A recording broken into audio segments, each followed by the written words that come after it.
Well, if you told me going into 2026 that this was going to be my favorite Samara Weaving movie of the year, I would have called you nuts.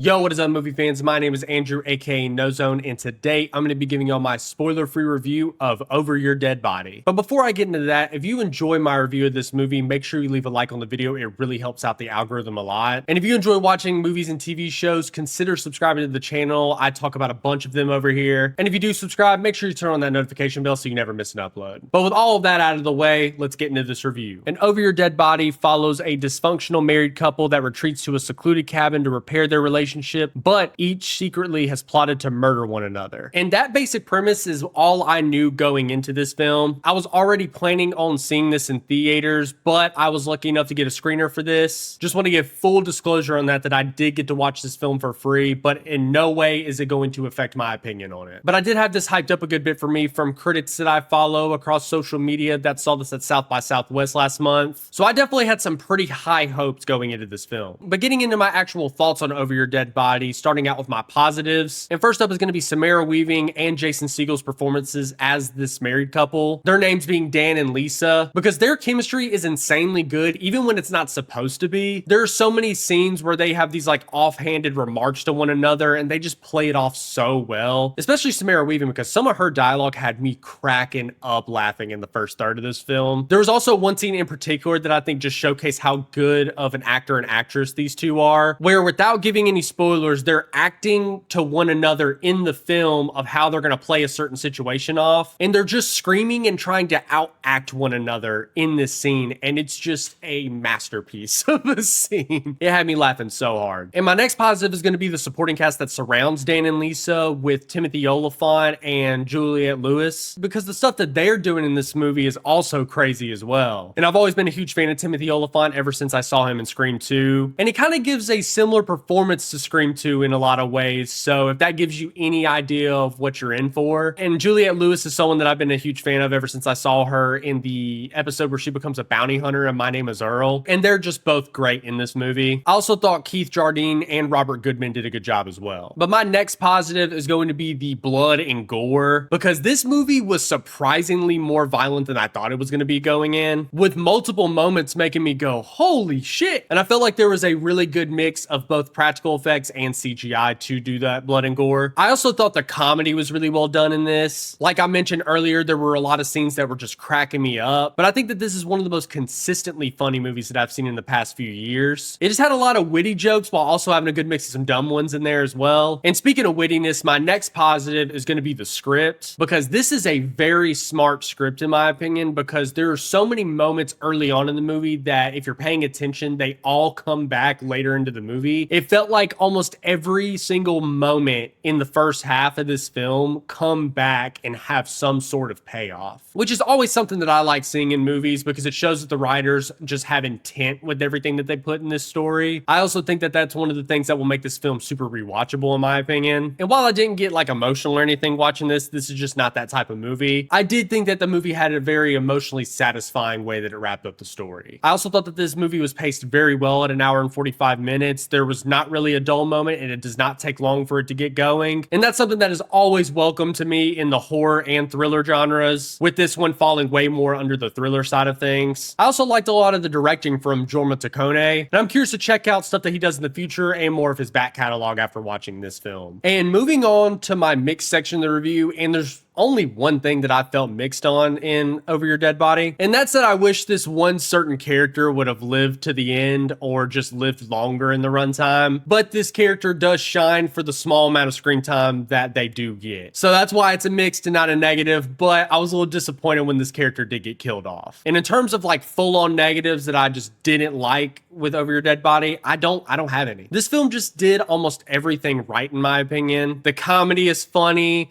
the action hits, the blood and gore appeases someone like me as a horror fan. You have a good emotional core, you have good actors that are just good at riffing off each other and have great chemistry. This thing is, I think, the definition of firing on all cylinders. And I thought that it was a damn good thriller that I'm definitely going to be owning in my collection. It's going to be one that I rewatch pretty frequently, not gonna lie. Just with how fun it is and with the hour and 45-minute runtime. It's just one of those movies that I'm going to watch a lot in my household. But all of that leads to this being my scorecard for Over Your Dead Body, where I'm going to give it 4 out of 5 stars. The only reason it's not higher is that I do want to rewatch it before I decide on giving it any higher of a score. I'm also going to give it an 8.5 out of 10. And on my personal rating scale, I would recommend adding it to the collection at home. But if you enjoyed my review of Over Your Dead Body, make sure you leave a like on the video. It really helps out the algorithm a lot. Make sure you subscribe to the channel and turn notifications for more content like this, and so that you never miss an upload. Share the video with a friend if you think they would enjoy it as well. Leave a comment with your thoughts on the movie down below, or if you're planning on seeing it now after seeing the review, or if you're not planning on seeing it after seeing my review. I want to hear both sides of the coin. But that's going to do it for today's video. As always, guys, it's been Noezone.